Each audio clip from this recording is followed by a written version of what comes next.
Welcome to the Whistleblower Newsroom. I'm Christina Borgeson. Right now, the whole world is on edge. Every day, we're bombarded with savage, brutal images and words of conflict. It's also constantly shocking that it gets mind-numbing, which in itself is disturbing. So what could possibly be discussed to make sense of it all? In this unexpectedly revelatory interview with Ray McGinnis about a book and follow-up article he wrote, we take the signature event of 9/11 right up to the door of today's prevailing madness. Ray's book is titled Unanswered Questions: What the September 11th Families Asked and the 9/11 Commission Ignored. And his follow-up article is 9/11, the Power Elite and the U.S. think tanks that plan the future. Welcome, Ray. Good to be with you, Christina. You wrote this incredible book, Unanswered Questions: What the September 11th Family Asked and the 9/11 Commission Ignored. Basically, what you did is, through the questions that these suspicious family members who comprise the Family Steering Committee for the 9/11 Independent Commission, that would be the Jersey Girls, right? The Jersey Girls and 8 others, a range of people. Yeah.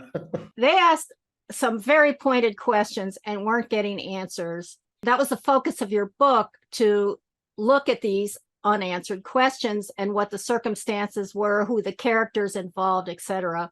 I looked at my notes from our previous interview, and what you did is you broke it up into two things: who undermined the 9/11 Commission's investigation even before the investigation started, Yeah. and who was involved in the cover-up. Literally in my notes, I have over 120 specific instances of covering up that you documented. So this book is just invaluable. Talk about how the 9/11 Commission was undermined before it even got underway, and what some of the major cover-up aspects of the cover-up were. So, I mean, there's a number of ways in which it got undermined from the start. Of course, the appointment of Dr. Henry Kissinger would be the first example, and the families, after meeting with him and asking him if he had any clients by the name of bin Laden, he spills the coffee on the coffee table, and he resigned promptly. But he's also somebody who, with a long history of secrecy, connection with the coup in Chile, and he was the wrong choice. After Kissinger resigns, they appoint Tom Keene, who happens to be somebody the families learned much later is involved in the consortium that wants to build a pipeline across Afghanistan. And then Lee Hamilton, who's been involved in the October surprise investigation with George H.W. Bush's Republican team seeming to be involved, involved on behalf of Reagan to get the hostages in Iran not released until Carter loses the election, and then the hostages are released on the inaugural day when Reagan goes into office in January of 1981. And also Lee Hamilton is a good friend of Dick Cheney and Donald Rumsfeld. Often the Hamiltons and the Cheneys and the Rumsfelds go on vacations together. And he also was somebody, Lee Hamilton, who was involved in the Iran-Contra investigation, and looked Oliver North in the eye and couldn't believe Oliver North would ever lie to him. So he had a long history of being somebody who didn't like to go for the jugular, as he said. Once the families met with Lee Hamilton and Tom Keene in February, March of 2003, just before as the investigations about to get going, Lee Hamilton didn't want public hearings. He also didn't want to have any subpoenas. He thought it would be, didn't want to come across as being too tough on the White House or get into a conflict with the different agencies, want to have things smooth relations. So a way of doing that would be to not subpoena anyone. So the families were quite astonished that this was the attitude before they even get into it. How the hell do you run an investigation unless you can subpoena people and make them come in and swear to what they're going to say, and to force them to be as honest as possible? It makes no sense in a huge investigation like this. Yes, an investigation where I learned that that for people who do have important information to share, if you give them a subpoena, then they have the protection when they testify that what they say under oath, they won't be at risk of being on the receiving end of retribution on the part of higher ups that don't like that they spilled the beans about this, that, or the other thing. Let's talk about Mr. Philip Zelikow, because he's key to the riggery. He is the executive director of the 9/11 Commission. The public face of the 9/11 Commission are the 10 commissioners, including the co-chairs Keenan Hamilton. But behind the scenes, you have Philip Zelikow, who is in charge of all the communications between the commissioners and the 80 staff he has, and the 9 different staff groups that are working on different angles on the investigation. He's trying to do things like prevent communication flow between the commissioners directly with the staff. He's also trying to prevent communication with the commissioners and the families. He's trying to make sure that everything runs through him. He loses a few battles, but initially he's trying to set things up so that all communication between anybody else goes through him, is approved by him or vetoed by him. I think really the most amazing thing that this guy does is he outlines the chapters of the report, the final report, and the subheadings for the chapters. So it's as if he already knew what was going to be put in the report. Exactly. He and Ernst May designed this outline, and lo and behold, when the published report in 2004, the 9/11 Commission, comes out, the chapter headings and subheadings almost entirely mirror, except with a few exceptions, what the actual published report is a year and a half later. It's outrageous, and Bob McIlvaine, who's lost his son Bobby going into the North Tower, says it's just outrageous that you would write a prescriptive outline of what you will find, because if you're writing details about, well, in chapter 5 we're going to find the following things about the hijackers and so on, that presumes that that's what you will in fact find if you do an investigation.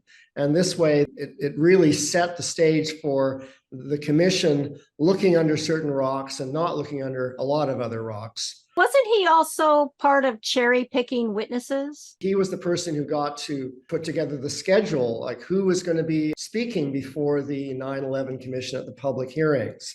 So he would be choosing people early on who were Milroy. Yeah, I can never pronounce that. But and another person, Mr. Sofar, and they were both really wanting to point the finger at Iraq as being involved in the attacks September 11th. And Lori Van Auken, who lost her husband Kenneth, says, well, this is crazy. How can you be early on in late March, early April of 2003, starting to get witnesses coming before the commission to say that Iraq attacked America on September 11th. Ultimately, this 9/11 Commission report, nothing in there looks at some of the more compelling evidence of other people being in charge of this operation.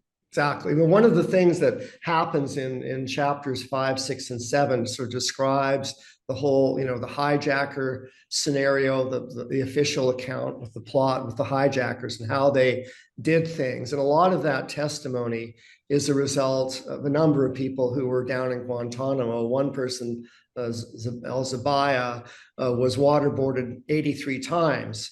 And, most people, if they're waterboarded 83 times, will probably tell their interrogators anything they need to hear in order to not be waterboarded an 84th time. So a lot of the testimony, that he gave then led to Khalid Sheikh Mohammed and so on, and sort of building this plot and the whole official conspiracy.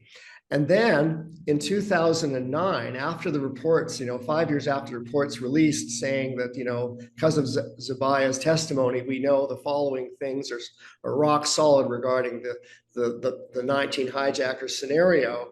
It turns out that the government, I forget which official government agency, said, well, actually, Zabaya had nothing to do with Al-Qaeda at all, wasn't related at all. So it seems that they did all this waterboarding for somebody who wasn't even part of Al Qaeda at all. It's illegal to obtain a confession through torture anyway. That's not that whatever is said under and given under torture is not admissible in a court, is it?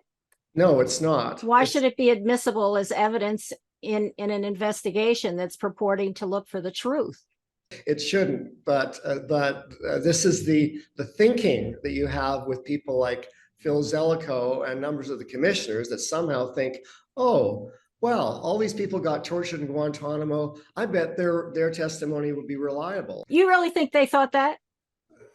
You don't think that they thought it was more along the lines of, we're going to torture these people to get them to say certain things, and that's what we're going to use? I mean, that's my reptilian brain talking. Yeah. I think that they want to get these people to be tortured and waterboarded, so they'll say whatever they want them to say to fit with the script that they've already pre-decided regarding the story they want to report. Let's move on to who did what, or who said what, or used their position or their influence to cover up inconvenient facts. Start with the White House and go out to the various agencies.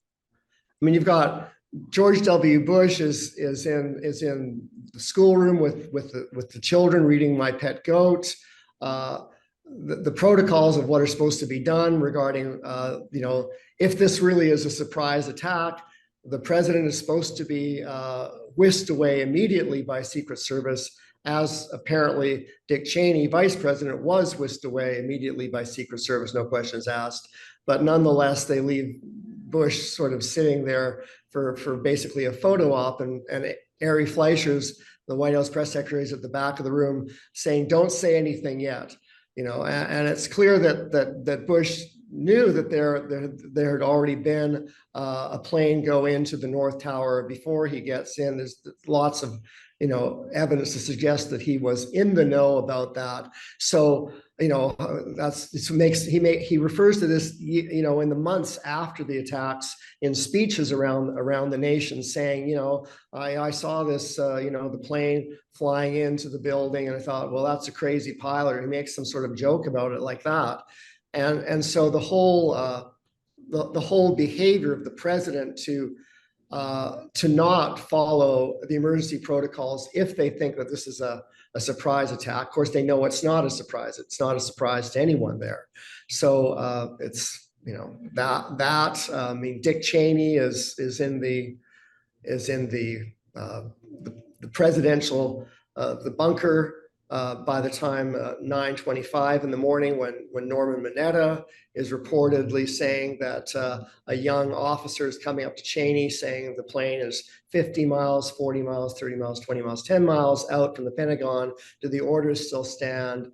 And Cheney snaps around and says, yes, they do, and so, then the plane goes and hits the building. But then the official story is that Cheney was arriving at the bunker only at 9:58 a.m., sits down in a chair, and then at 9:59, the South Tower falls. And so he's just supposed to be surprised. Although people who were there in the building said, with him, said he was the one person who didn't seem to be shocked. No problem, at all. This is before the 9/11 Commission was even formed, all these things that you previously mentioned. What I want to talk about, too, is this huge list that, Bush didn't want to have an investigation where witnesses were sworn in or investigators had subpoena power.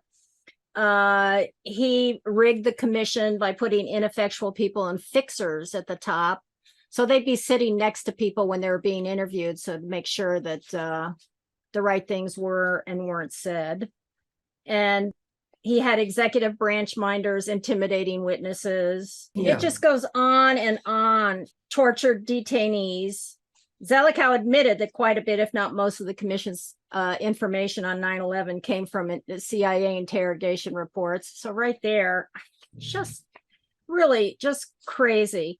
Yeah. Oh, also Zelikow attempting to bolster Bush administration's false claim of link between Al-Qaeda and Iraq by trying to change the 9/11 Commission staff report to state that the terrorist network repeatedly tried to communicate with the government of Saddam, which wasn't true. So the list goes on and on. But then you also have the other government agencies, right? NORAD, FBI. Talk a little bit about them. You have NORAD with General Ralph Eberhart, who's supposed to be in their facilities in Colorado. He's the person who's supposed to be like, one person where, top of the chain of command. And he's supposed to be giving people guidance. And he is apparently the person who decided the evening before the attack, September 11th, to lower the Pentagon, to give instructions to lower the Pentagon's alert system to its lowest level on the day of September 11th. Perfect timing. Yeah, perfect timing. Yeah. And he's also, when people are looking up to people who are in charge, you want them to be on the job and there. And after the two towers have been struck, and they know that a plane is heading toward the Pentagon. And about that time, at about 9:27 or whatever, Ralph Eberhart announces that he thinks things have, quote, quieted down. And so then he goes off and gets in his car and goes for a slow ride, drive in the park to go to some other military facility 45 minutes later. And so, this is another example of a number of them where people in key positions are simply have gone AWOL, making, nobody in America watching the TV that morning would have thought things were quieting down as they're watching people jump out of buildings. There are a lot of people, MIA, Chairman of the Joint Chiefs of Staff, Henry Shelton, he was on a plane to Europe. Rumsfeld said he was out of the loop.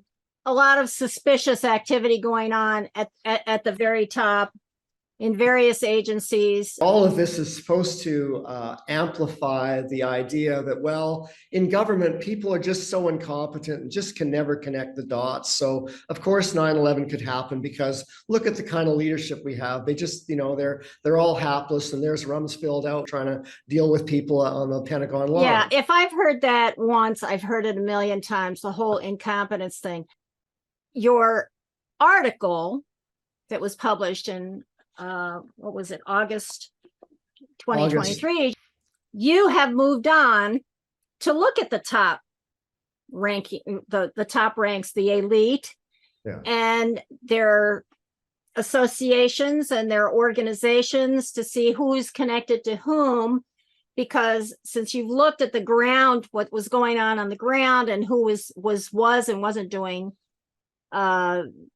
what they should have before, during, and after 9/11. So now you move on to the title of your article, 9/11, the Power Elite and the U.S. Think Tanks That Planned the Future.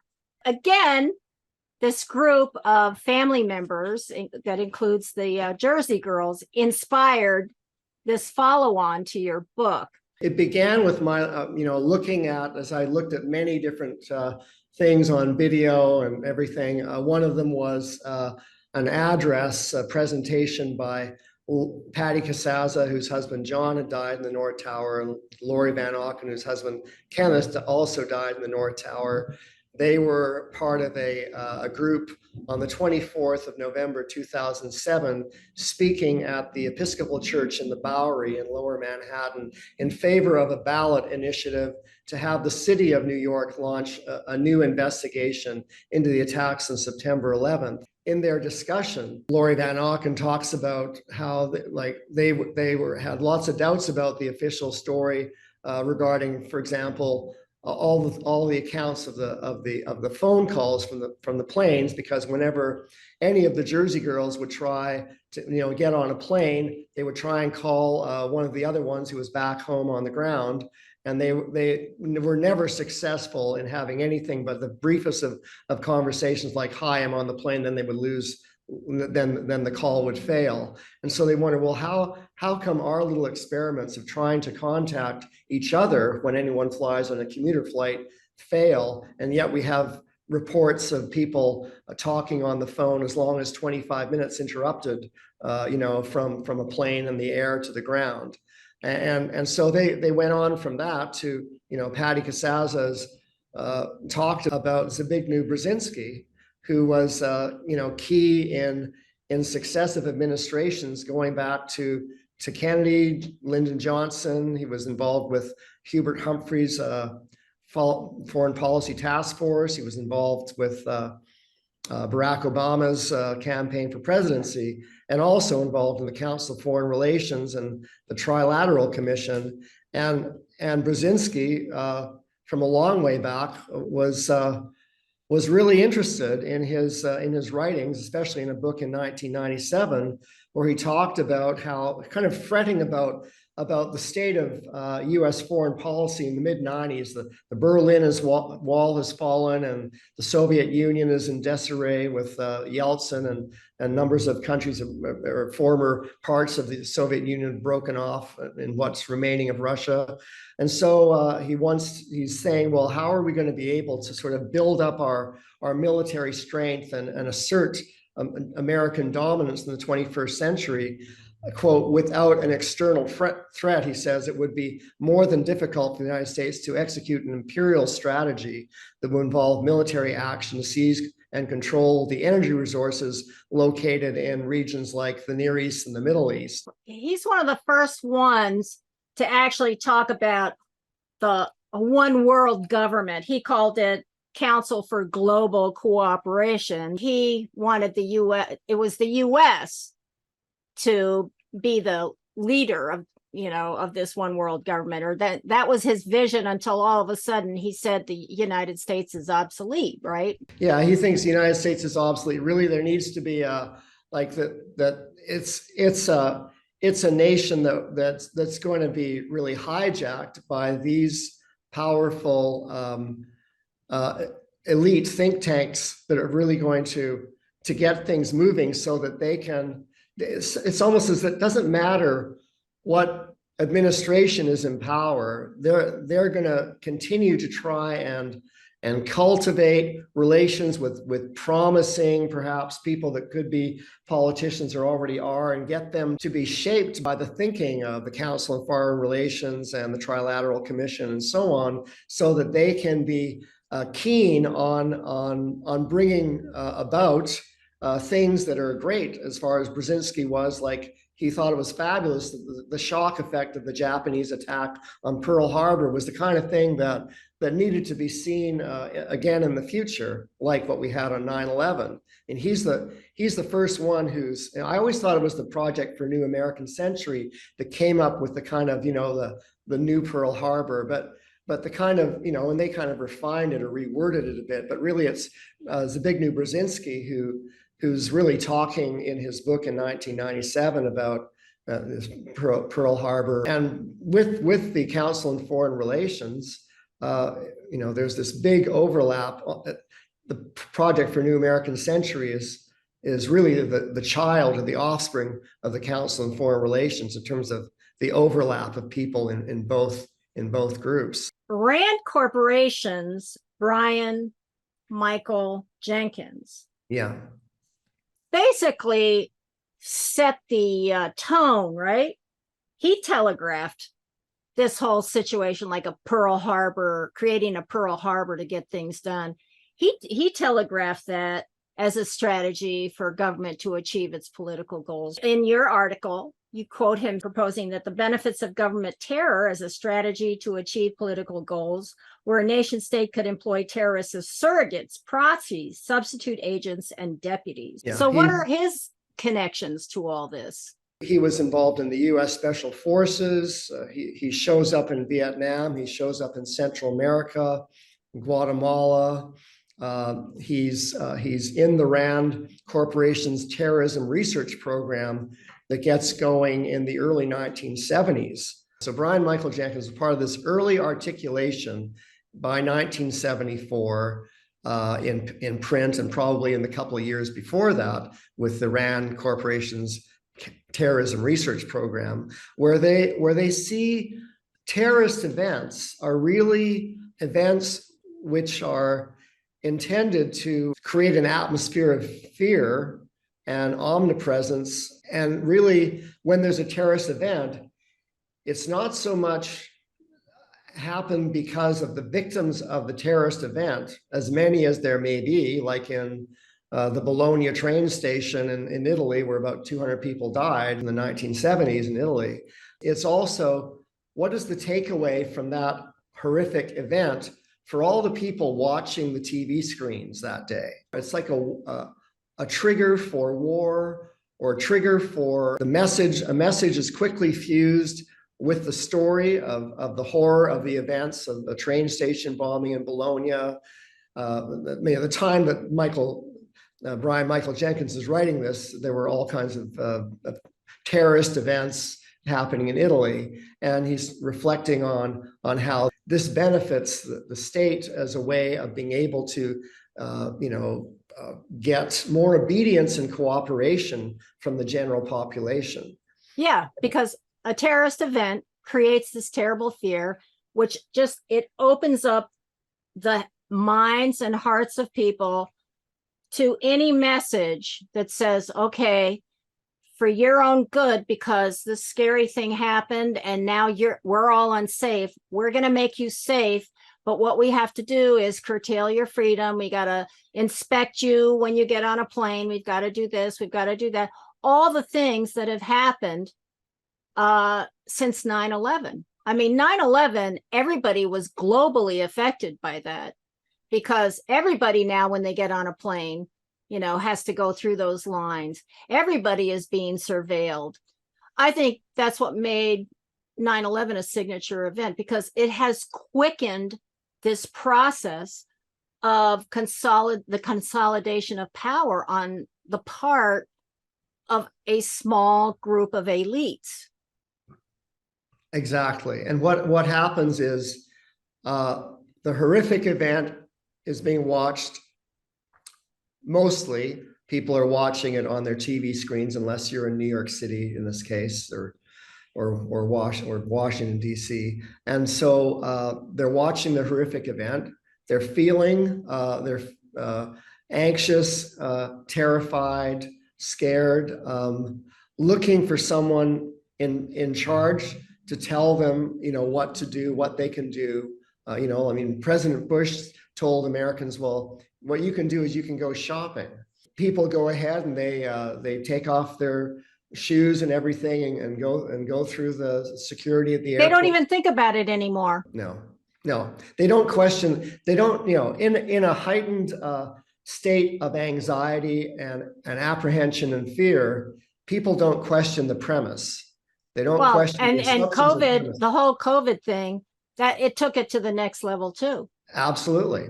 Yeah, people don't question the PCR test. They just take it over and over again. They don't question the PCR test. They don't question the masking. They don't question the lockdowns. They don't question anything. And it has it's literally destroyed a lot of the world. It's destroyed a lot of, economically, it's destroyed things globally. It's just madness. But it has been great, for the ruling elite. Those organizations, in this case, it was the UN and, with the World Health Organization, and then, the help of the CDC and all that, everything was globally coordinated. So to me, after 9/11, that's an interesting bump up, in terms of tactics and things used, and in terms of level of control. Yeah, and when you mention COVID, you've got the RAND Corporation that's been involved with co-funding the University of Michigan's Department of Emergency Medicine to promote the vaccine acceptance, and a whole bunch of things like let's combat complacency about the pandemic. Let's boost confidence in the safety and effectiveness of the vaccines. Dr. Jordan Peterson up in Canada, who's in Ontario, who's a psychiatrist, who's questioned the Trudeau government regarding the revoking of the Emergencies Act, but also with pandemic measures, the College of Psychiatry in Ontario is trying to force him to go through retraining, re-education, so that he will Oh think my the right God. thoughts about pandemic measures. That's so Soviet Union, isn't it? Yeah. Let's talk about the Bilderberg Group, because they're international and that brings in royalty, heads of banks.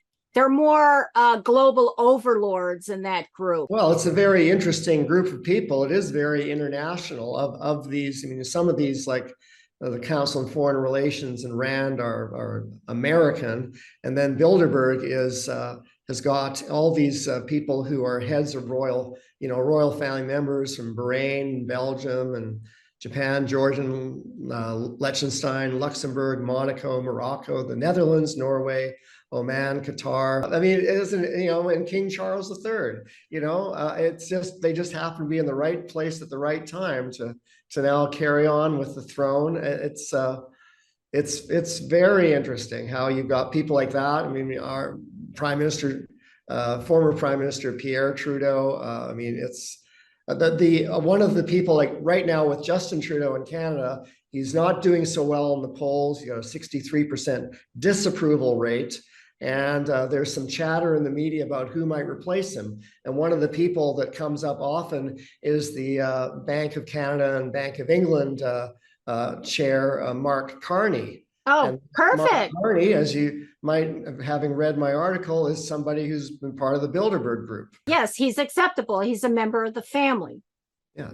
And the Bilderberg Group, of course, they meet secretly, according to Chatham House rules, as you wrote, correct? Yeah. They're all talking together.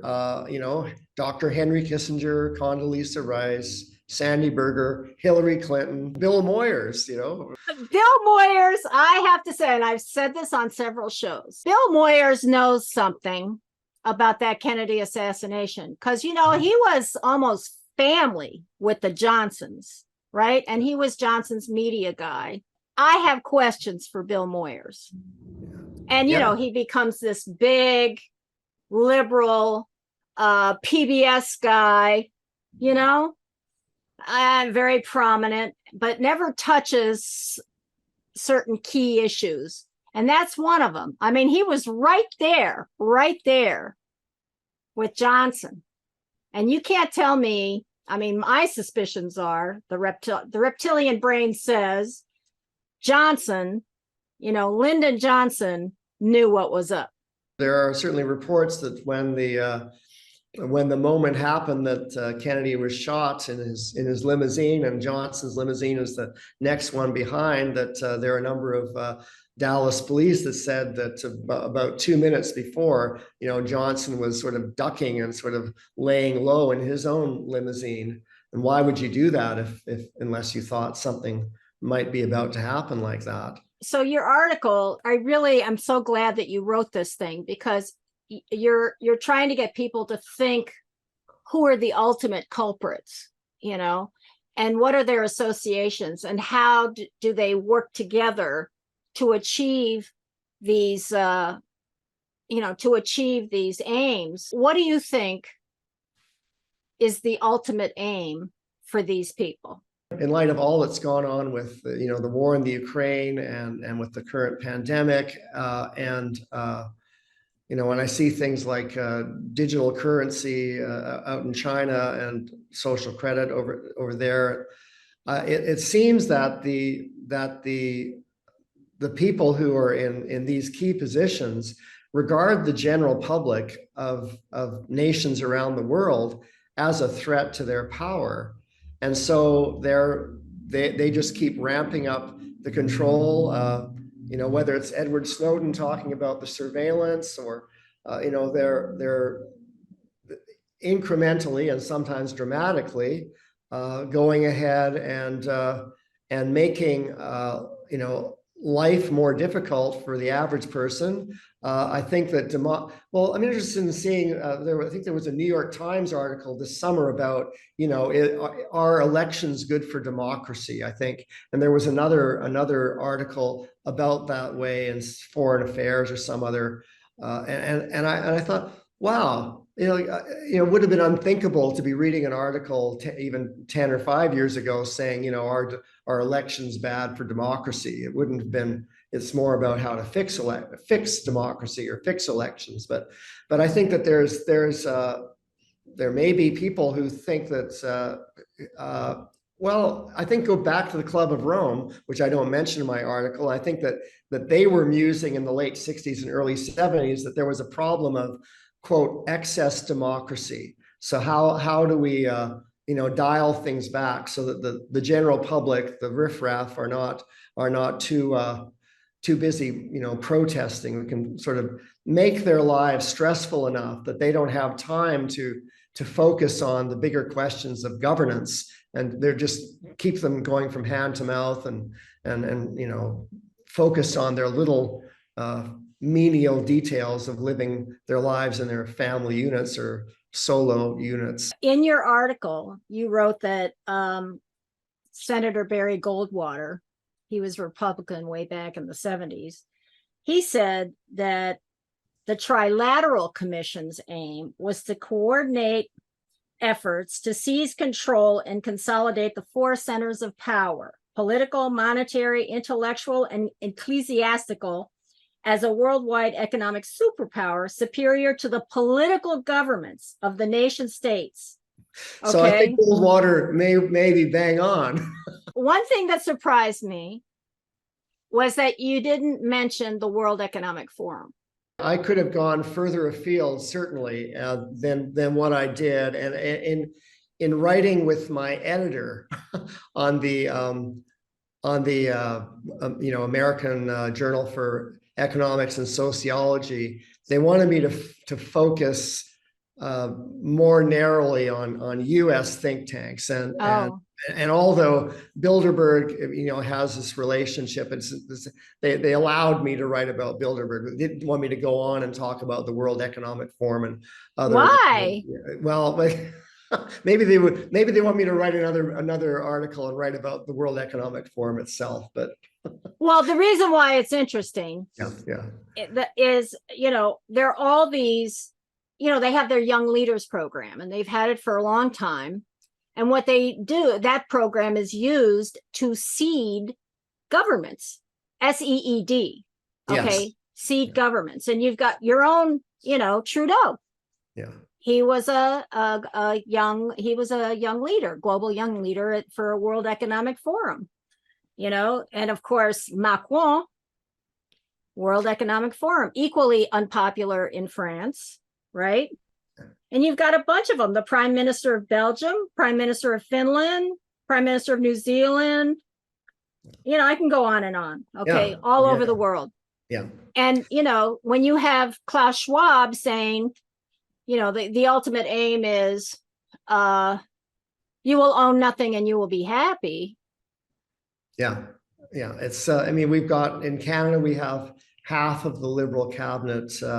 45 to 50% of the cabinet ministers have been, at World Economic Forum events in recent years. So there's a huge, even if there are Liberal cabinet ministers in government now who aren't with the, who are not keen on some of that policy, they're going to be overruled anyway.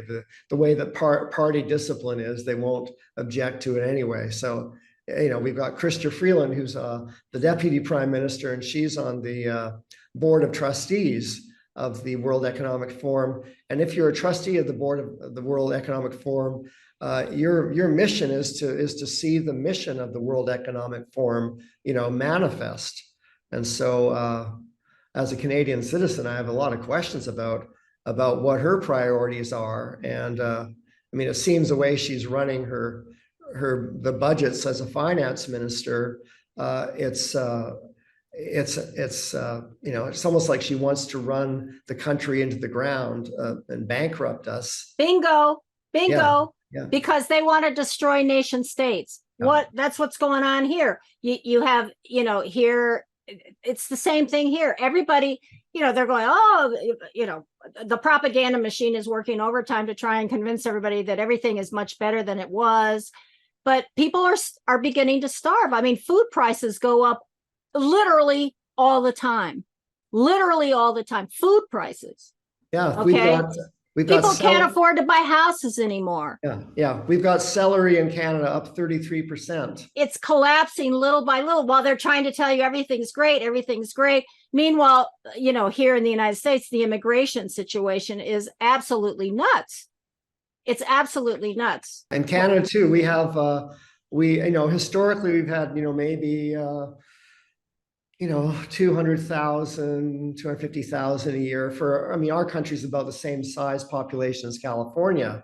Well, now, we're bringing in 1 million to 1.5 million. Now, I mean, I welcome people from wherever they come. And what's happening is that this is creating a housing bubble, a renting bubble, a renter's bubble, with, higher prices for people in whatever kind of situation they want to find themselves in. And there are numbers of stories of people on Twitter recently who are young Canadians in their 20s and 30s saying they don't know, they're just breaking down on social media saying they don't know how they're going to be able to, how they can afford, they feel stuck, they feel depressed, and people coming who are saying, I came from Guyana, or I came from Cuba, or I came from Guatemala, and now I'm thinking if I can, I'm going to go back because it's just not livable for a lot of people unless you've got, parents or something like that have.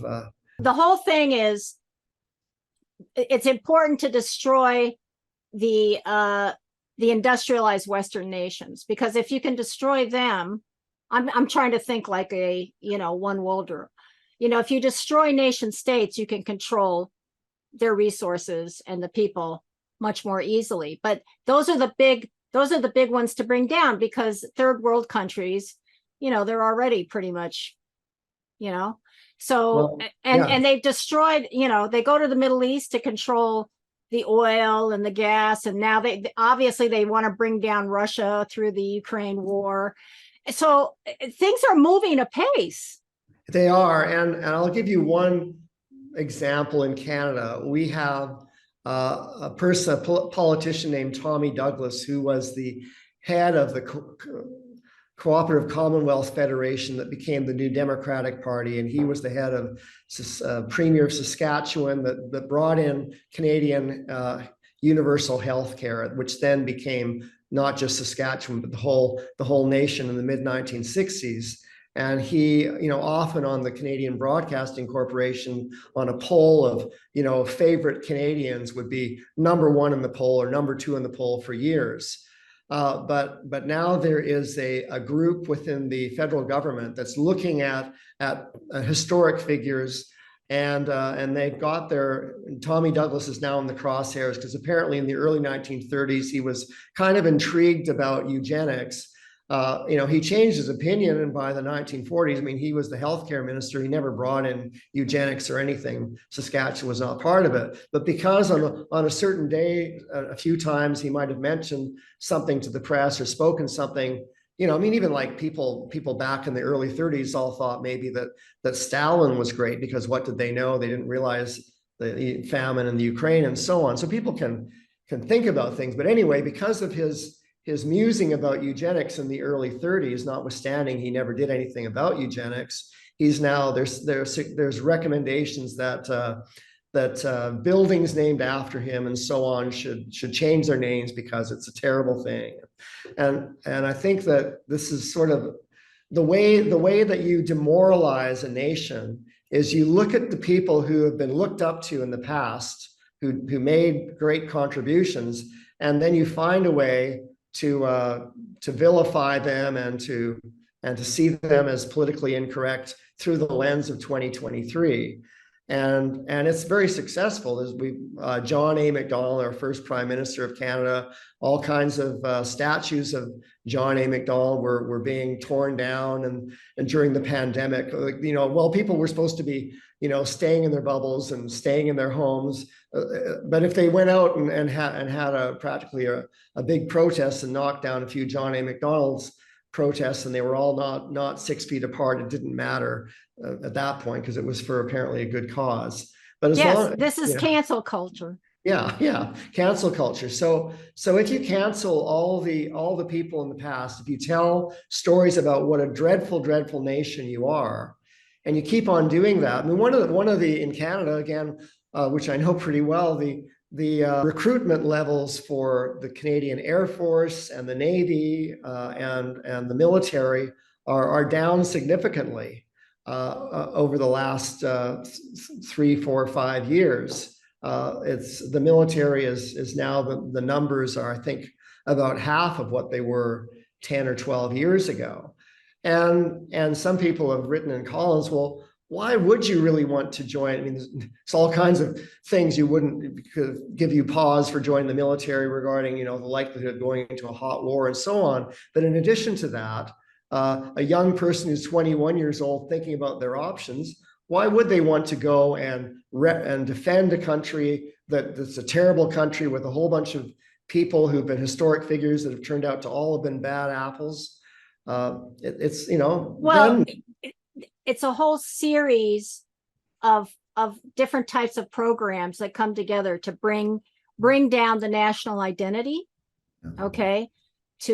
And as a matter of fact, in France, there's a guy, I don't know if you ever heard of him, Eric Zemmour, who is standing up against it. And of course, he's a right-wing guy, but he just says every nation has its own national character. It has its own culture, and you have to protect that, and you can't protect it if you're constantly, for example, France is a Catholic country, basically, or was a Catholic country, and there's certain Christian values or whatever. So all this transgender and celebration of all these other alternate forms that also, don't encourage family.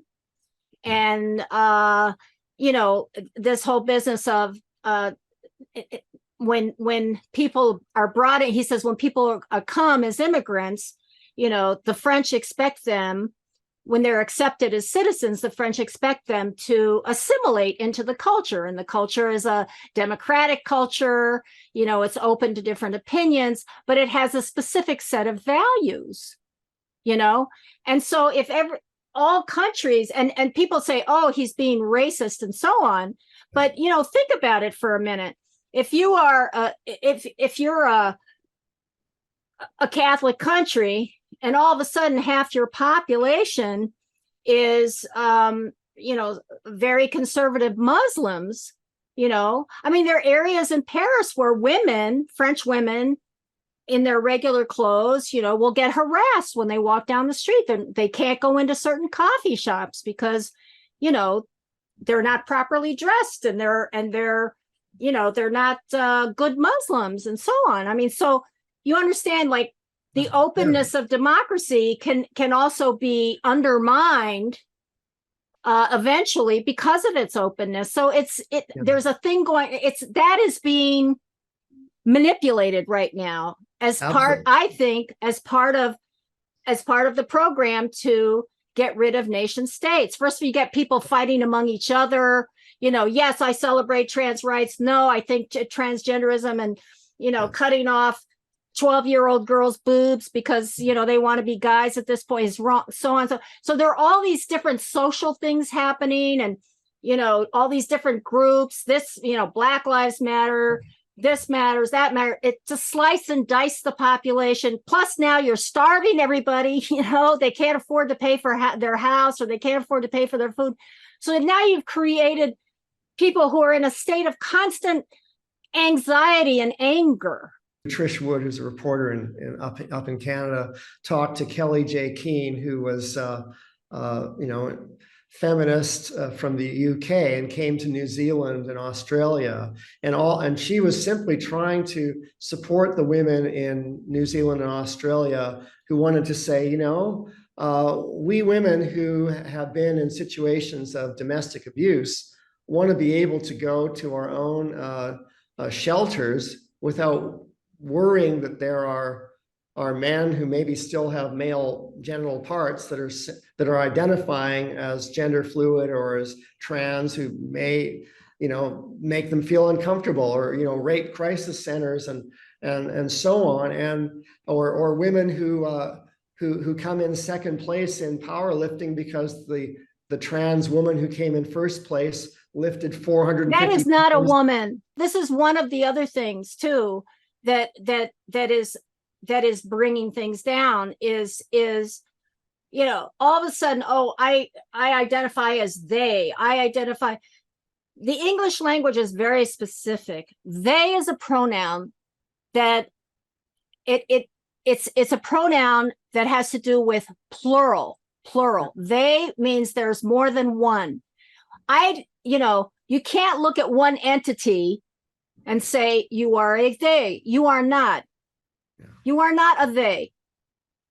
You are one entity. And so now there's even the lexicon is being manipulated in a way that is very confusing, because if you can get everybody to say they to one individual because that's how the individual identifies, then you can get them to accept anything else because you've opened their mind to looking at something and agreeing that it can be called something else, even though it's still that thing. The whole way in which people are misnaming and misusing language. Like when Kelly J. Keane went to New Zealand, she was being called a Nazi for defending, women's rights to be able to say we want to have safe spaces for women, biologically born females. And Robert Kennedy Jr. went to Germany, talking early in the pandemic about the dangers, about what he ended up writing in his book about the pandemic and the plans for suppressing democracy and everything. And he was also being called a Nazi on the mainstream news channels. And I find this is also what the truckers in Ottawa are also called Nazis. And it's like, once anyone presents themselves as saying, I'm not sure about this policy, or I want more explanation. How is this vaccine safe and effective? Then you're called a Nazi, or you're called anti-science, or it's the name calling and then the shutting down of conversation and free speech. But to me, even more fundamental is the shutting down of logic, of rational thought. Yeah. Don't tell me you're a they when I'm looking at one person. And I kid you not, I did an interview with an NYU professor who's supposed to be one of the world's experts on transhumanism. And I asked her, I said, why? Because she said she also identifies as they. I said, why? I see one entity in front of me. I see you as a woman. Why should I call you they? And I kid you not, she told me, well, I'm a collection of living cells. There are all kinds of living entities inside me, living cells, they're bacteria and bugs, whatever. And I was just like, this woman is a teacher at NYU, and it just blew my mind. Honey, you may have all those living things, but all those things are all captured in that vessel that is you that I'm looking at, and you're a one. Yeah. Period. Yeah. And stop insulting my logical mind.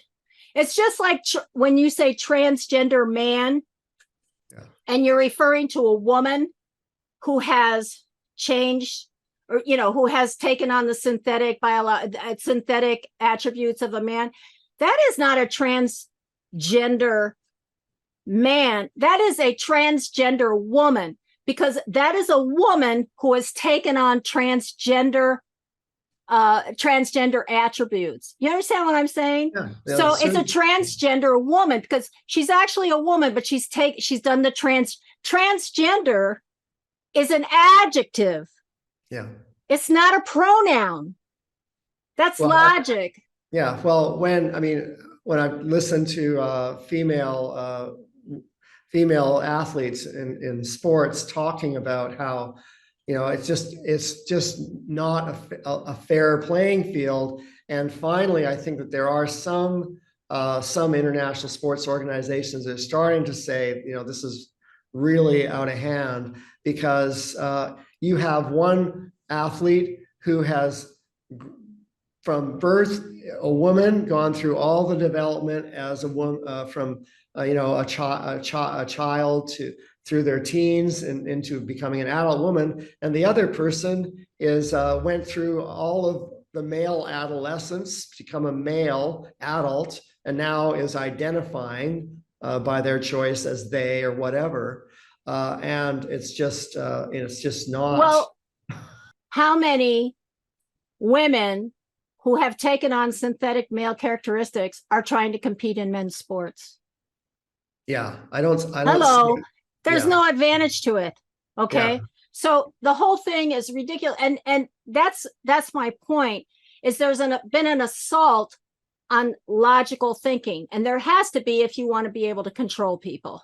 Yes, like just another strategy, a strategy of tension. People are all of this. I mean, it's just one thing after the next. It's like we're in a thunderstorm, and there's just we're just waiting for the next lightning bolt and the next thunder. It's like a rolling thunderstorm that never ends, because people now get up every day and there's another shocking news story about, whatever it is, whatever's going on in Maui, or, the lack of response. Yeah, that's the other thing. Fires, natural disasters, climate change. Okay, open up your head, because here's the fear.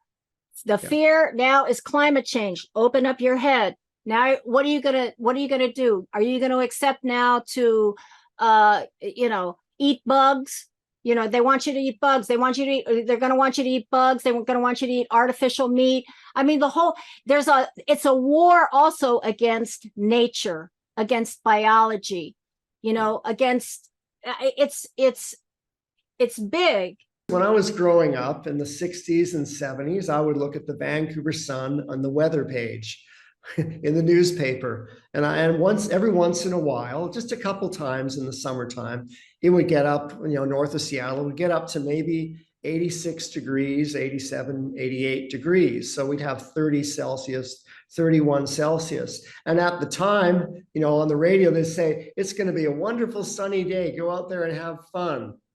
And now when it gets to be 86 degrees or 30 Celsius, in Vancouver, now it's, oh my God, your life's at risk, and don't go outside, and it's the world's ending, and it's just apocalyptic, and the alarmist response to it's. Well, less people think that we've gotten off track talking about this. To me, this is on the ground of what is being hatched from above, and I don't know if you've ever heard of this guy John Coleman. Have you heard of him? He wrote this book called Committee of 300. I've heard of him, but I haven't read the book. I'm going to read a couple of things from this book, because I think it takes what you did, it takes it out here, even though this book was written in 1992. Okay, and it's called Conspirators' Hierarchy: The Story of the Committee of 300, meaning the 300 individuals basically who rule the world, again, through associations and banks and so on and so forth. But what are they looking for? A one world government. And he writes, a one world government and a one unit monetary system under permanent, non-elected, hereditary oligarchists who self-select from their numbers in the form of a feudal system. In this one world entity, population will be limited by restrictions on the number of children per family, diseases, wars, families, until 1 billion people who are useful to the ruling class will be strictly and clearly defined, remain as the total world population. There will be a uniform legal system of world courts, backed up by a one world government police force. Only one religion will be allowed. He says it will be Satanism. I don't know. Yeah. He says national pride and racial identity will be stamped out. Identification people will have their own identification number to be readily accessible, which identifier shall be on the master file of NATO computer in Brussels, Belgium, subject to instant retrieval by any agency of the One World Government at any time. Marriage shall be outlawed. There will be no family life as we know it. Children will be removed from their parents at an early age. Free sex will be mandatory. Self-abortion will be taught and practiced after 2 children are born to a woman. Pornography will be promoted. The economic system shall be based upon the ruling oligarchical class, allowing just enough foods and services to produce to keep the mass slave labor camps going. All wealth will be aggregated in the hands of the elite members of the Committee of 300. Industry is to be totally destroyed, along with nuclear-powered energy systems. Only the Committee of 300 members and their elitists will have the right to any of the Earth's resources. I think about what's been happening in the Netherlands with the assault on the farmers, and the government in the Netherlands saying you're using too many nitrates, so we're gonna close down and apprehend or whatever 300 family farms or 3,000 family farms in the Netherlands. 3,000? I think it's 3,000. I mean, I know, and there's been some pushback and some change in the electoral results in this last winter, I think, or early spring this year in the Netherlands. But with like a rural farmer supportive party. But all of this, like, I just thought, like, and even in Canada, Justin Trudeau was musing about this sort of nitrates, and it's so crazy because farmers are trying to they're trying to do a business. And when it comes to purchasing nitrates, bags of soil with nitrates, they don't want to buy any extra than they have to spend. And so they have, like everybody has today, they have apps to let them know exactly to the millimeter how many nitrates they need in the soil on this acre or that. And so the farmers are not getting bags of nitrates and just sort of plopping it down in great excess because they don't know what else to do with their money. They're trying to save money and have a business. So, but the whole story about the farmers using nitrates, which is destroying the planet and creating climate change, is really just seems to be a way for people in authority in the Netherlands to expropriate farms. Bilderberger Group in the Netherlands, the royal family is part of that. Yeah.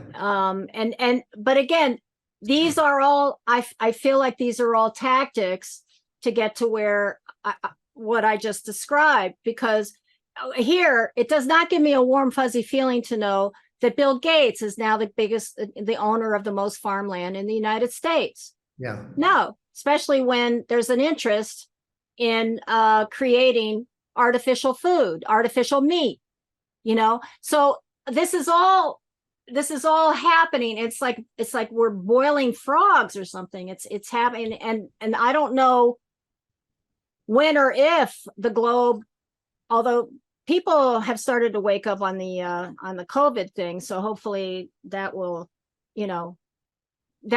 from there they will extrapolate to other things that they see happening, especially now since a lot of people can barely afford to buy groceries. Yeah. I want to ask you a final question. I was looking at your background again, and I thought, oh, this is interesting, because you have a diploma in Christian education from the Center for Christian Studies, educator with the United Church of Canada and national office for 9 years. So you're obviously a guy who's interested in spiritual matters, and I just wanted to ask you, talk about all this from a spiritual perspective. I think that when people when people are trying to like there are numbers of sayings of because I'm raised in a Christian tradition, Jesus talks about not being deceived and also not being afraid, and be not afraid. And it seems that in our society, or in our secular society, people turn on the nightly news. They watch these shocking news headlines, alarmist headlines, and then often go directly to a place of fear. And so I think that what people need to be doing, insofar as that, whatever their news source may be, we need to be detaching from the source that's making us or triggering our fears and anxieties, and stepping back and watching with detachment and trying to maintain meditation discipline or mindful practice, so that we open ourselves to love and wisdom, as opposed to fear and anxiety. Thank you, Ray. Yeah, thank you. It's really, really great to speak with you again.